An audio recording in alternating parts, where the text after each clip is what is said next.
আজকে আমরা শিখব কিভাবে কম্পাসের সাহায্যে সমদ্বিবাহু ত্রিভুজ অঙ্কন করা যায়। আগের ক্লাসে আমরা কম্পাসের সাহায্যে বর্গক্ষেত্র অঙ্কন, কম্পাসের সাহায্যে আয়তক্ষেত্র অঙ্কন ও কম্পাসের সাহায্যে সমবাহু ত্রিভুজ অঙ্কন করা দেখিয়ে দিয়েছি। তোমরা আমার চ্যানেলে গিয়ে সেটা দেখে নিও। তাহলে শুরু করি। নমস্কার, আমি Chhanda, welcome to my channel. তাহলে এবার আমরা দেখে নিই কী করে সমদ্বিবাহু ত্রিভুজ অঙ্কন করব কম্পাসের সাহায্যে।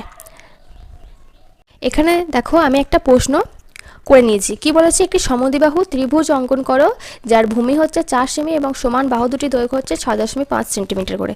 আচ্ছা, সমদ্বিবাহু ত্রিভুজ আমরা আগেই করেছি। সমদ্বিবাহু ত্রিভুজ কাকে বলা হয়? যে ত্রিভুজে দুটি বাহুর দৈর্ঘ্য সমান হয় এবং একটি অসমান, তাটি হচ্ছে সমদ্বিবাহু ত্রিভুজ। এখানে আমি দুটি বাহু দৈর্ঘ্য বলতে প্রথমে 6.5 করে নিচ্ছি আর একটা হচ্ছে 4 সেন্টিমিটার করে নিয়েছি। এবার আমরা ত্রিভুজটাকে অঙ্কন।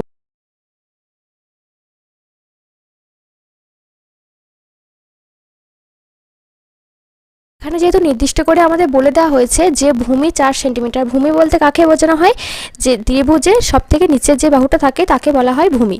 শুধু ত্রিভুজ নয়, যে কোনো জ্যামিতিক চিত্রে নিচের বাহুটাকেই বলা হয় ভূমি।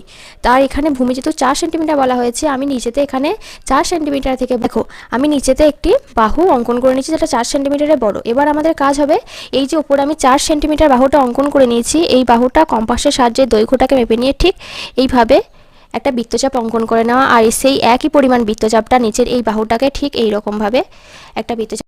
তো এবার আমরা যেটা করব সেটা হচ্ছে, এই যে 6.5 সেন্টিমিটার বাহুটা দেওয়া আছে, সেই বাহুর পরিমাপটাকে আমরা ঠিক ওই একই রকমভাবে এরকম বৃত্তচাপের সাহায্যে এইভাবে কেটে নেব। আর ওই বৃত্তচাপটা ঠিক এইরকমভাবে বসাবো আমি, দিয়ে এই দিক থেকে এইরকম করে কেটে নেব, আর এই দিক থেকে এই বাহুতে বসিয়ে ঠিক এরকমভাবে কেটে নেব।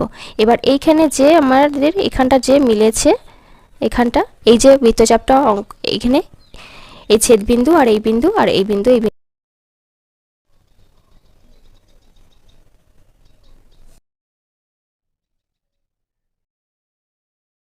দেখো এখানে আমরা সমদ্বিবাহু ত্রিভুজটা অঙ্কন করে নিয়েছি। এখানে নাম দিয়ে আমরা এ, এটা হচ্ছে বি, আর ঠিক এটা হচ্ছে সি, যার নিচের বাহু অর্থাৎ ভূমিটা হচ্ছে 4 সেমি আর এই বাহু দুটি হচ্ছে 6.5 সেন্টিমিটার করে।